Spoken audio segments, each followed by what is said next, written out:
Oh, it's not wrong. Now he's done. Trendelenburg gait results from the loss of function of lesser gluteal muscles. Lesser gluteal muscles are hip abductors and keep the pelvis level during unilateral stance phase.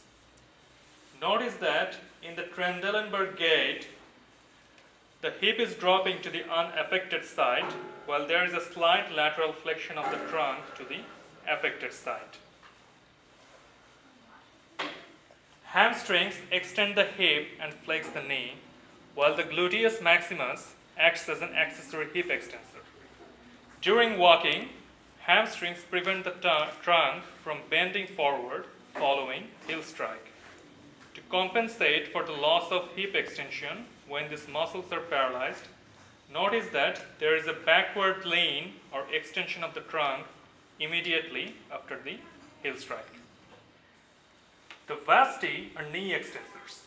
During walking, they arrest the collapse of the partially flexed knee under body weight.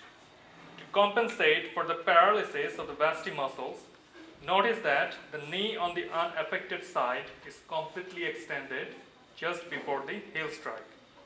After the heel strike, the trunk is bent slightly forward to keep the center of gravity anterior to the knee.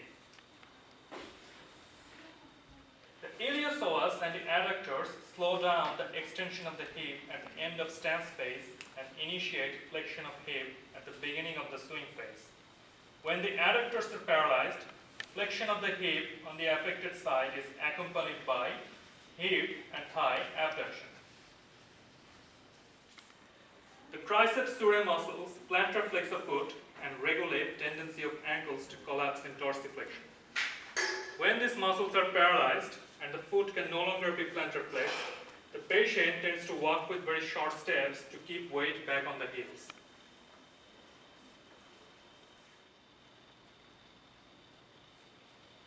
Anterior tibial compartment muscles dorsiflex the foot and extend the toes. Paralysis of those muscles lead to foot drop. To compensate for this loss, the patient tends to walk with a high stepping gait to clear the ground.